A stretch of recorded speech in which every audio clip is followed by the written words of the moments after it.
বাবা মা থাকতে আমরা মূল্য দিতেই বুঝি না, যখন হারিয়ে যায় তখন বুঝি বাবা মা থাকাটা কতটাই জরুরি। একটা সময় আমি অনেক বেশি অবুঝ ছিলাম, অনেক কারণে বাবা মার সাথে খারাপ বিহেভ করেছি। তাই বলি কি যে থাকতে মূল্য দিতে শিখুন, হারিয়ে গেলে বুঝবেন যে জীবন থেকে কি হারিয়েছেন। হ্যালো, আসসালামু আলাইকুম এভরিওয়ান। আই হোপ আপনারা সবাই ভালো আছেন, আপনাদের দোয়ায় আমরা অনেক বেশি ভালো আছি। আজকের দিনটা হচ্ছে জুনের 14 তারিখ, ঠিক 1 বছর আগে এই দিনটা আমাদের জন্য অনেক কষ্টের ছিল। দেখতে দেখতে দুলাভাই চলে যাওয়ার 1টা বছর হয়ে গিয়েছে, আজকে হচ্ছে তার মৃত্যুবার্ষিকী। তারা অলমোস্ট সবাই জানেন যে আমার ননাসের 3টা বাচ্চা, ওরা এখনো অনেক ছোট ছোট।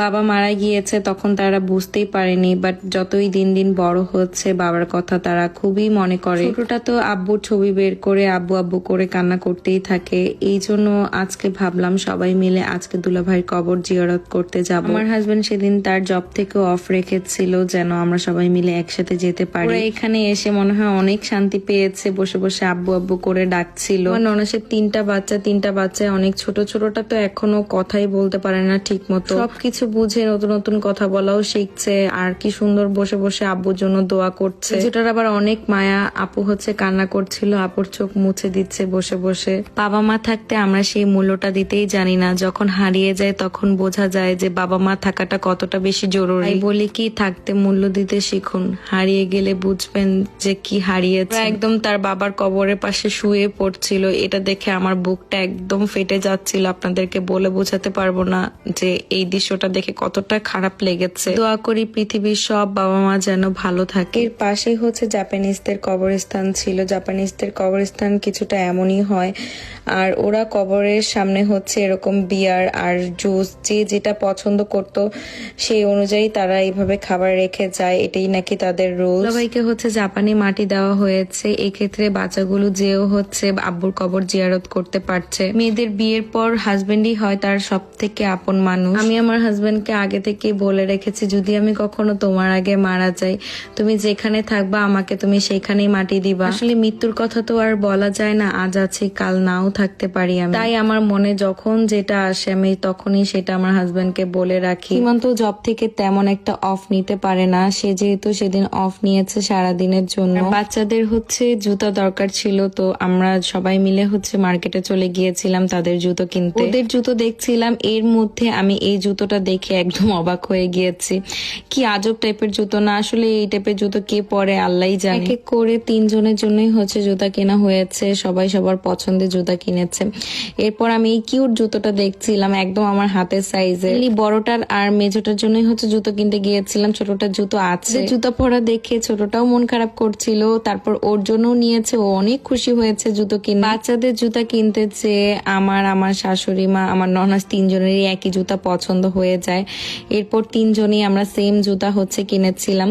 আমার জুতাটা আমার ননাস আমাকে গিফট করেছিল। আর পুমাতে হচ্ছে এখন 50% সেলও চলছে, তো সেলের মধ্যে অনেকগুলো জুতা কেনা হয়ে গিয়েছে। এখান থেকে বের হয়ে আমরা বিবাহ হোম সেন্টারে চলে যাই। এই হোম সেন্টারটা অনেক বড় একটা হোম সেন্টার, এখানে সবকিছুই আছে। তো আমি হচ্ছে প্ল্যান্টের সেকশনে চলে এসেছিলাম, আমার শাশুড়ি মা ননাস হচ্ছে অন্য কিছু দেখছিল। যে দেখি খুব সুন্দর সুন্দর গাছ এসেছে। যখন প্রথম নতুন নতুন জাপানে এসেছিলাম অনেক আশা হতো আমার এখানে, কারণ তখন গাছ কিনতেই খুবই ভালো লাগতো। মাঝখান দিয়ে আমি একদম অফ করে দিয়েছিলাম গাছ কেনা। প্রায় 4-5 মাস পর এখানে এসেছি, আর এখন খুব সুন্দর সুন্দর সামার ফুল বের হয়েছে। আমি কোনো ফুলের গাছ কিনিনি, কারণ ফুলের গাছগুলো বেশি দিন থাকে না, মারা যায়। আমি হচ্ছে ইনডোর প্ল্যান্ট কেনার জন্যই গিয়েছিলাম। ওর এখানে দেখলাম খুব সুন্দর মরিচ গাছ, এগুলো হচ্ছে ক্যাপসিকাম। গাছগুলো কত ছোট ছোট কিন্তু কি সুন্দর মরিচ ধরে আছে। আমি 2টো মানি প্ল্যান্ট গাছ কিনেছি। আসলে মানি প্ল্যান্টের অনেক ধরনের জাত আছে, তো এই দুটো হচ্ছে আমার কাছে নেই, তো এই দুটো কিনেছিলাম। এরপর দেখলাম যে খুব সুন্দর সুন্দর টব, কিন্তু টবের প্রাইস গুলো অনেক বেশি। একটা টবের প্রাইস হচ্ছে 2000-3000 ইয়েন করে। অনেক চিন্তা ভাবনা করার পর মনটা আর মানছিলই না, যে ভাবলাম যা নিয়ে জীবনে আর কি আছে। গাছ কিনেছি, গাছের মাটি কিনেছি, সবকিছু সীমান্ত গাড়ি পিছনে রাখছিল। এরপর আমার শাশুড়ি মা সবাইকে আইসক্রিম খাইয়েছে। এর মধ্যে ইলাপু খুব সুন্দর একটা কেক বানিয়ে স্টোরি দিয়েছিল।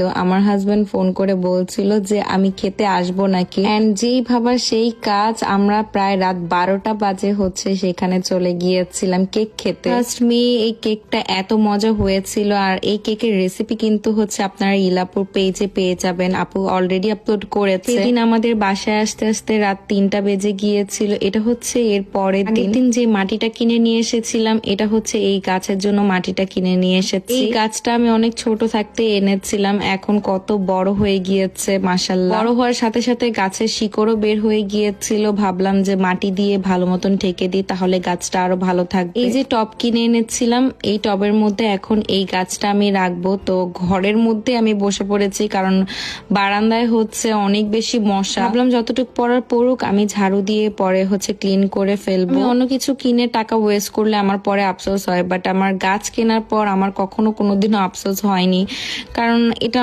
দেখতেও আমার অনেক বেশি ভালো লাগে, শান্তি লাগে। যখন যেটা মন চায় আমি ওইটা করে ফেলি, কিনে ফেলি। এই যে কিছুদিন আগে বালিতে ঘুরে এসেছি, আমার হঠাৎ করে মনে হয়েছে যে আমি বালি ঘুরতে যাব, তো আমি ঘুরেও এসেছি। হোক, নিচে এই মাটিগুলো পড়েছে, এখন মাটিগুলো ক্লিন করে নিচ্ছি। এরপর জায়গাটা আমি হচ্ছে কাপড় দিয়ে মুছে নিয়েছি, আর কোনো রকমের হচ্ছে মাটি ছিলই না। জাপানে আবার গাছের ওষুধও পাওয়া যায়, তো আমি এই ওষুধটা কিনে নিয়ে এসেছিলাম, জাস্ট পানির সাথে অল্প একটু মিক্স করে গাছের গোড়ায় দিয়ে দিয়েছি। আজকের ব্লগটি এখানে শেষ করছি। আমাদের জন্য আপনারা অনেক অনেক দোয়া করবেন, আমরা যেন সবাই অনেক বেশি ভালো থাকতে পারি। আল্লাহ হাফেজ, দেখা হচ্ছে নেক্সট কোনো ব্লগে। আর সবাই আমার পেজে লাইক এন্ড ফলো করতে কিন্তু ভুলবেন না।